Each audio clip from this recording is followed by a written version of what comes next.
Hi guys, welcome back to my channel. I'm here with Jeremy today, the famous director. Wait, you want to introduce yourself instead of me? I'll take it either way. I want to see what you come up with besides famous. I was just gonna say, he's a famous director, guys. YetiFilms, his movies, insane, love it.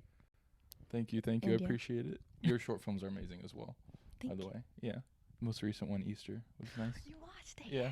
Well, today we're just gonna review some movies that are book adaptations. Yeah, so we're just gonna talk about some movies, tell you our reviews, and that's pretty much it.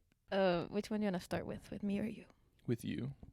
Okay, we're gonna start with one of my favorite movies ever, Romeo and Juliet, Romeo plus Juliet, adaptation by Luhrmann from 1996. It's a really great movie, and it's an adaptation that is very different from the actual Shakespeare play, but I like that because personally I don't like the play. I didn't really enjoy it, but I think that through the adaptation it made the story more interesting because of the fact that it made it more modern. I love Boz, like most of his movies. I love Moulin Rouge, one of my favorite movies of all time.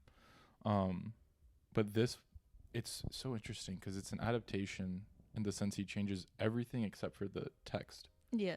Like, that shouldn't work in a modern setting, and even then a hyper-realized modern setting.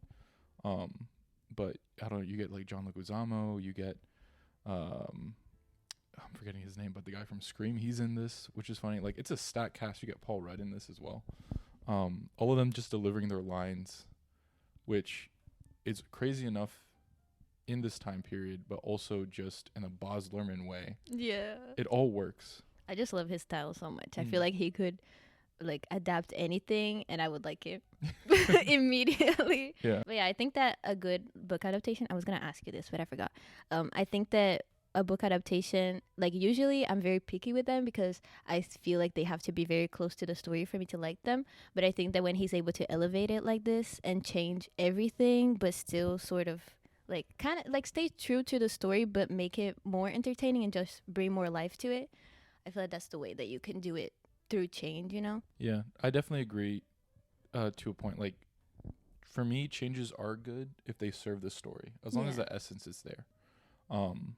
For adaptations, usually I don't read most of them until after. So movies are usually the first time I will see something or, just get any taste for the story. Changes are good if they're done tastefully and done well to serve the story, because it is different mediums. So if you stay too true to the book, like sometimes that messes it up. Yeah, it can just be so much voiceover. And like, that's just not a movie at that point. It's an audiobook. Yeah, I feel like the best way that they can do that, I wanted to mention, is just staying true to the characters. Because even if you change around the storyline, if the characters are still the person that they were in the book, I feel like you can't do any wrong. Yeah, for sure. We're gonna do Moneyball next.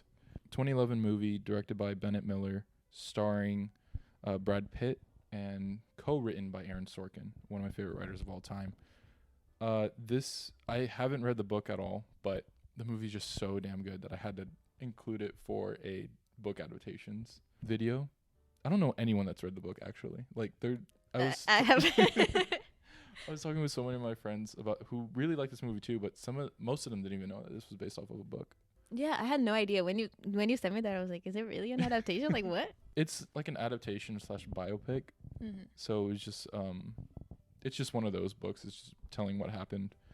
It's such an interesting story of basically like this underdog team not bending the rules per se, but using the rules in a way that can benefit one of the poorest teams in baseball.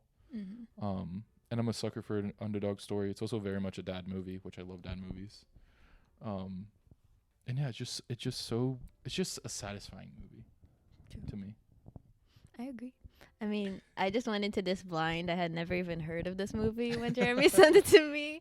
I don't really watch a lot of sport movies, but I honestly actually found it interesting, and it was able to hold my attention, like I told you earlier, the entire time, which is very crazy to me because, once again, I don't watch sports movie. I have no idea how baseball works.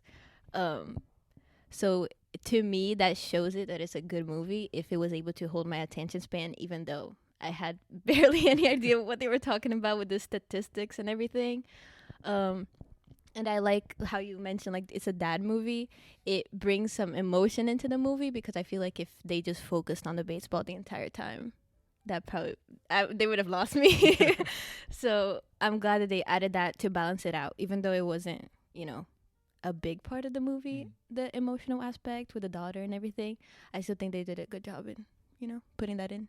Yeah. And, to touch on that ending, like, for this being a sports movie, the ending isn't a sports thing. Exactly. Which I thought was really nice. The next movie and adaptation we have is The Great Gatsby, also directed by Baz Luhrmann, from 2013. And, okay, this is... This one is a book that a lot of people read in school. I didn't read it because back then in high school I was in AP during that time, so I didn't get to read it. I'm glad that I was able to read it on my own, because I had very much my own opinion and I wasn't influenced by anything else around me when I read it. But I really didn't like the book at all. I feel like the book didn't do a good job in fully making you picture the story in your head. I feel like it could have been more descriptive. So when we came towards the movie adaptation, I feel like he did that perfectly, because he was able to really bring the story to life again, like I mentioned before. And you were able to, he still kept the characters perfectly as they were, so the characterization was there and you could tell that this was the story. But I feel like I was able to get so much more out of the story by watching the movie than by reading the book, which is surprising to me, because most of the time when I read the book, it's way more detailed, so I get way more out of it. I'm sorry, but this is like the only Baz Luhrmann movie that I've seen that I don't like. Wow. Like, I don't dislike it, but Baz Luhrmann as a director is very hit or miss for a lot of people. Like, either you love it or you hate it. And this was like the first time I was understanding of people's complaints. Because usually, like, I love Romeo plus Juliet, love Moulin Rouge, love the Elvis movie that came out last year. Oh, yeah. And I don't know, this one just felt so, and maybe that's because what you're saying is like the book is so devoid of detail, but this movie felt so paper thin to me. Like, this was the first time I felt like there was style without the substance, even though there was substance, of course, but it just didn't hit as deep and like fully realized characters as I normally get from a Baz Luhrmann movie. And yeah, I just, also that soundtrack, like, I know he always does this with the soundtracks. It's like modern music mixed with, the classic music, but for some reason this soundtrack, apart from the Lana Del Rey song, which we all have to love, I just didn't really love it, and I felt sad because I was excited to watch it too. Yeah. But yeah, because that was your first time watching it, right? Recently. Yeah. I feel like, not to defend the movie, but I feel like that also just has to do with the story too. Like, the story doesn't have a lot of substance, really. There wasn't the ending is supposed to have a deep meaning or whatever and have a big impact, but even in the book when I read it, I didn't feel that. Yeah. So I feel like it makes sense to watch the movie and think that too, just in regards to the plot. Yeah. I guess I was expecting something grander from something called The Great Gatsby. Exactly. All right. Next one up is Perks of Being a Wallflower from 2012. This used to be my favorite movie of all time. Ooh. Like, it was for many years. Now it's the Before trilogy, basically. But this book was like the first time I read through a book. And it also wasn't one that like I had to read for class or anything. Like, I picked it up on my own. So like, when I saw this movie, when I read the book, all of it was very applicable for me because I read it going into high school, and which was only like a year or two after this movie came out. But it's just such of a time for me, and it just means so much to me, even though I don't love it as much now. But that's just because like the movie relates more to a past self of mine than to now. But the filmmaking's fun. I love the old look that there is to it. The acting's great all around. Like, Logan Lerman does amazing, I feel like, in this. Yeah. And just as a what's it called? A coming of age story, like, this is different enough from so many other ones. Yeah. That I feel like it's a nice little departure, but it still has that same vibe, and the soundtrack's great as well. Heroes by David Bowie. True. That tunnel scene. Oh. I feel a little bit the opposite to you, like in terms of how you like the movie now and back then, because I watched this movie. I don't remember how old I was. I feel like I was too young when I watched it. Like, I didn't really understand it. Also, because I didn't speak English that well back then. But anyway, I feel like the first time I watched it, it was too much going on, and it was just like anxiety inducing for me to watch it, and I really hated it the first time that I watched it because of that. I didn't really fully grasp what it was trying to do. But now I rewatched it because we were gonna make this video, and I loved it so much, and I think it's definitely like one of the best coming of age movies that I've watched. I think it's such a personal movie, and I don't know, it shows a lot of things that other movies don't, while still like keeping a balance. It's just, it does things, like you said, differently than other movies do, and for that I feel like it will always be like a very unique one. Oh my god, I just saw Frankenstein. Oh my god. Yeah, no, you said a line, you're like, maybe on the problem, like, that's coming up. We're about to fight very soon. Okay, the next one we have is The Picture of Dorian Gray. It's from 1945, which is pretty old. But I actually think that this is a really good adaptation. I read the book not too long ago, and I loved it so much, so I really wanted to look up an adaptation. And I think that it did a really good job in portraying the story as a film because it stayed true to the plot and the characters. So in terms of that, I think it was a great adaptation, but I do wish that it was more emotive in its way. I think that's definitely the style, though, like from the 40s or whatever. There's a very distinct style change than if they would make an adaptation now. They would probably take more liberties and stuff. But yeah, the book is just very intense, and I feel like when you read it, you can feel the emotion through the page because it's so like detailed in the way that it explains how the characters feel. And the characters in the book are very out there. They're very out there with their opinions. That's what I really like, and I didn't really get that through the movie. It was like a simpler version to tell the story, you know? Yeah, it definitely felt simple. Like, for me, it felt a little too long for the premise it was going with, especially with certain characters being as deep as they were. Like, it was pretty shallow for a lot of the side characters. It felt like a overlong Twilight Zone episode with the way it was. I saw you mention that before, yeah. I agree. And and that's, not a knock on the premise at all, because it's a great premise. But like, if this were remade now, I wonder, what would be added if we would get like a whole arc with the side characters and stuff like that, just to justify its length. Yeah. Because honestly, as 30 minutes, this would be a great story. True. But as a film, there was certain things lacking, even though I still appreciated what the film did, and especially being from 1945, I still was pretty engaged. Yeah. But overall, good movie. I'd watch it again for sure. Yeah, it's not amazing, but I wouldn't say that it's a bad movie either. And yeah, like you said, I wish that the side characters were involved in the story more, because the entire book, okay, most of it, like the last few chapters, is just mostly focused on the main character, but the entire rest of the book is just him and his relationship with the side characters. And in the book, you really don't get to see that. But that's like the most, to me, like I love seeing relationships between people and how that shows the characters. So yeah, I just wish maybe they do a new adaptation, guys, and make it better. More side character time. Please. Now we got a great movie. A great adaptation. Frankenstein from 1931, coming up on 100 years old for this movie. I saw this for the first time a year and a half ago, and this was like one of the rare instances I read the book and didn't watch like the movie for like a while after. Really liked the book, really liked the movie, and they're basically completely different, which this is when I say like change is good if it serves the story in its medium. And obviously, it would still be great to get a faithful adaptation. That's good. But this version of this story I thought was really great. And what it was trying to do. It was trying to be this monster movie that's fun. Granted, watching it on the big screen for the first time, I think that added to it. As opposed to just watching it on your laptop. Because I did go through like many of the monster movies in October last year. So it didn't quite capture the same charm as watching them in the theater, but still a really fun movie.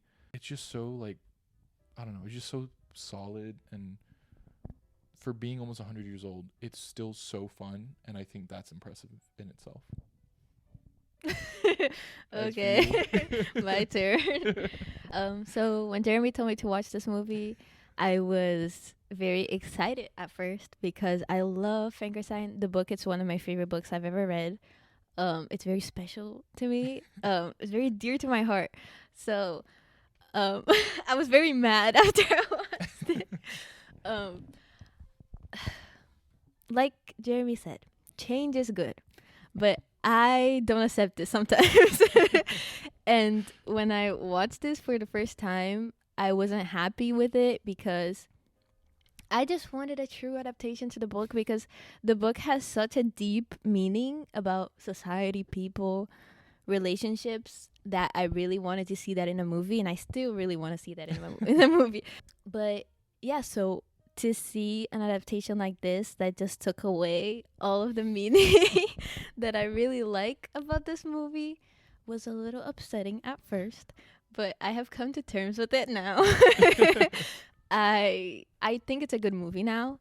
I think that, I don't know, it did what it had to do in terms of what it wanted to put across to people. I just really want a good adaptation that, talks about everything that's in the book, because the book has, like I said, so much meaning within it that you could add so much into a movie. But yeah, great movie. I don't even think it's streaming anymore, which is sad. But it's usually streaming around Halloween, so watch it if you haven't. Just because it's old doesn't mean it's bad. Okay, guys. Next one that I picked is Emma, an adaptation of Jane Austen. It's from 2020 with Anna Taylor-Joy, Queen. For real. Yeah, he's in love with her.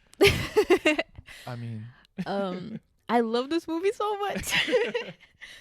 I can't be serious while I'm reviewing movies. Like, I've reviewed 2 Jane Austen books in my channel before. I think some of her writing is good, but it can definitely get boring, just because it's very slow paced and stuff like that. But I think that this adaptation was able to bring the story. I didn't read Emma, by the way, so I guess I don't know if my opinion is valid on this one.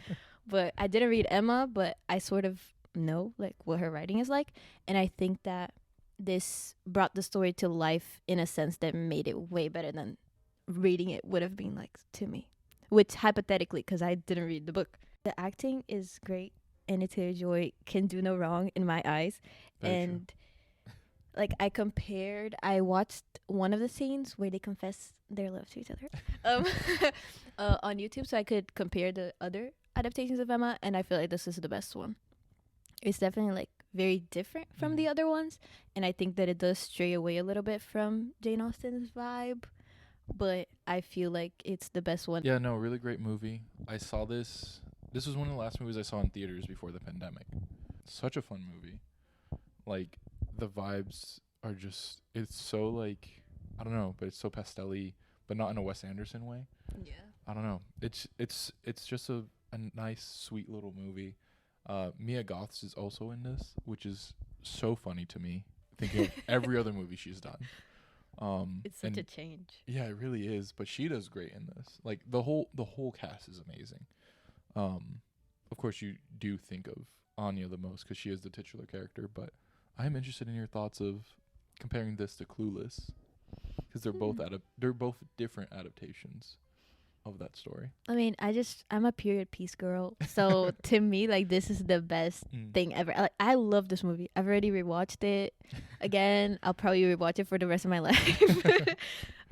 Yeah, so to me, like, the period piece wins. Yeah. But Clueless is still good, but not the same. Yeah, no, that's completely fair. No, just a sweet little movie. I know it's on Peacock right now, so if you have that, watch it immediately. Yeah. They need to like sponsor us. I'm like, watch it now. I'm trying to get Letterboxd to sponsor me. Dude, yes. I want to be on the Letterboxd Instagram so bad when they're like, what's your top 4 movies? I had a friend of mine, she got like reposted on their story. And I was like, lucky. Shout out to you if you're watching this. Oh my God. Yeah. I feel like you need to talk about this one more. Now we got probably Wes Anderson's best movie. Not technically my favorite, but probably his best made. And that's Fantastic Mr. Fox from 2009. It's great. It's a technical marvel. It's the claymation use is just so well done. Like, it surprises me that I keep noting that this is 2009. I keep feeling like it comes out last year. No, yeah. Because it looks so good. And it's going to stand the test of time because it's claymation as well. The voice cast is amazing. It's so hilarious. Like the cussing me scene. Yeah. Oh my God. I think about that all the time. I haven't even seen this movie in a little bit, like since 2021, but I still vividly remember so many aspects about this movie. It's just so fall to me as well. Like the colors, the type of story it is, and it's so deep too. Yeah. Like I don't know much about the Roald Dahl book, but I think it's a short story, and to stretch it out to this and have so many themes and so many characters to have these amazing arcs, it's just so wonderful. Like, again, on a technical level, this is Wes Anderson's best movie. I actually rewatched this yesterday to prepare for this video, and I mean, it's one of my favorite movies ever. I got into Wes Anderson movies not that long ago, and when I first watched this, it was one of the first ones I watched from him. I was like, wow. Like, I love Wes Anderson films so much. Like you said, I think it's a movie that, like, people will love forever. Like, there's no time frame to it. Anybody can watch it. You can watch it with your family, with anybody, because it's so open like that. And I love, like, the sound effects. Yes. Yesterday I was watching it, and every single sound effect is just perfect. Like, there's nothing wrong with this movie. I have nothing bad to say at all. I don't know, maybe some people wouldn't like it because it's claymation and stuff, and I don't think that's everybody's cup of tea. Yeah. But you can't deny that it's a good movie. Oh my God, we have to review. Yeah. Do you want to save that for last? Yes, we're going to do the last. Yeah. Getting into my last movie, this is one that I don't even necessarily love, but I have love for it in the sense that it's so different. Like, it's like a Baz Luhrmann situation. And that is The Wiz from 1978, directed by Sidney Lumet. Which, first of all, Sidney Lumet, if you know him, he's directed 12 Angry Men. He's done Network. He's done, I'm forgetting his other big one, Serpico. Like, so many movies that aren't this vibe whatsoever. It's, like, actually insane how different it is. And the writer Joel Schumacher, if you know his work, he's out there. He's crazy. He's done Batman and Robin. He's done The Lost Boys. This fits more his vibe. But, I don't know. It's just a weird, fun, mixed bag of a movie. Michael Jackson's in this. And Ease on Down the Road slaps hard. That's basically all I have to say. True. I watched this for the first time recently because of this video. And fever dream. Like, it feels, I have very vivid dreams, and it feels like this is one of my dreams that was put into a movie. I think it's a good movie, but I saw your review on it. You didn't mention this right now, but I saw in your review how you mentioned how watching something with friends or in a theater affects you differently. And I feel like if I had watched this movie either when I was younger or with other people in a theater, I would have enjoyed it way more, and I would have just had more fun while watching it, because watching it on my own, like on my little thing, it's just a little sad. But nonetheless, I think this is a great movie. Definitely want to watch with other people because it would be so funny. It's just such a good and funny movie, and it's just really entertaining. Like, and I wish that I would have watched this when I was a little younger and I liked stories like this more, because I feel like I would have gotten even more out of it than now that I'm just like an adult person. No, definitely as a kid, like, it's just so wacky. Yeah. Like, I would have ate this up. Like, at 6 years old, this probably would have been my favorite thing in the world. But instead I found Gremlins. But oh my that's God. Our department went off for this, I gotta say. It just needs to be seen, because the more I think about it, the more I feel like it was a dream I had, and I didn't actually watch this, because It's crazy. Yeah, it really is. But it's so fun. And I appreciate it for that. I feel like everybody should watch it. Okay, not everybody's gonna like it, but Mm. I feel like you will be impacted by it in some way. Guys, we're gonna talk for an hour and a half next. And next one is a series that recently came out on Amazon Prime. It's called Daisy Jones and the Six. I read the book very recently, literally like last month or something, and I posted a review on my channel. It's one of my favorite books I've ever read. I think it's, I don't want to say it's perfect, but to me it's perfect. It was just like detailed in a way that I could just see the movie in my brain when I was reading it. So when I watched it, I expected it to be a similar experience. In conclusion, the book is amazing. I loved every second of reading it. I was hooked. And when I watched the series, it didn't translate. So the series, I'm such a sucker for like fake documentary, like rock and roll rise and fall. And also at this time when the show was coming out and I was watching the show, I got into Fleetwood Mac, which this is obviously inspired from. So it felt like this was going to be, you know, such a great time. And I was so disappointed. It's so mediocre. It's just sad. Like I don't know. There's so much that could have been done with this. I was gonna say movie with this show, and it could have elevated to such a degree that would have made it a classic pretty instantly. I don't know. I was expecting it to be so much closer to Almost Famous in its quality, but it unfortunately wasn't. I don't know. It's just the way it's shot, the way the actors are, the casting. It's not intense enough. Yeah, I don't know. Like, it's too chill. And, like, for the stuff they're talking about, they're, like, straight up cheating. Yeah. Like, all of them are, basically. And it's so just, like, he did do that, and this one person's sad. On to the next gig. Literally. Oh, my God. I don't know. It felt weird. It felt like they had to rush through so many things, even as a show. But as a show, I'm sure you could, like, do so many more things.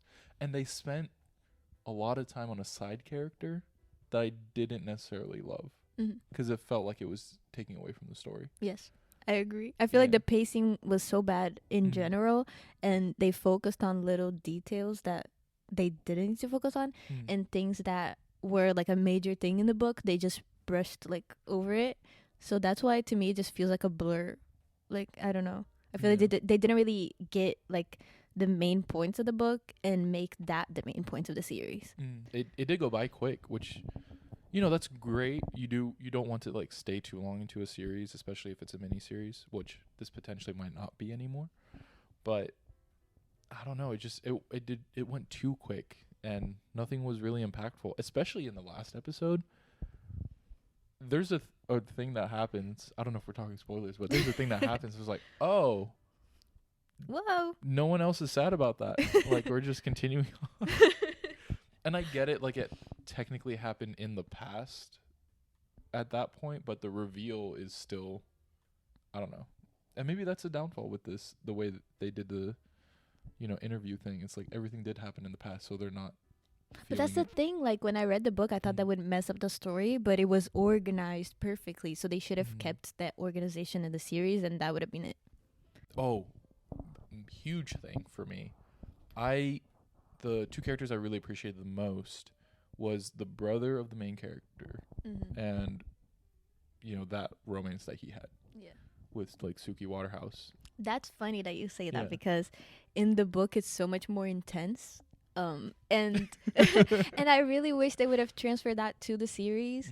Like, to me, the characters' relationship, it is super complicated, and it feels like it wasn't that serious in the series. I feel like they didn't really translate that to film very well, in my opinion. Yeah.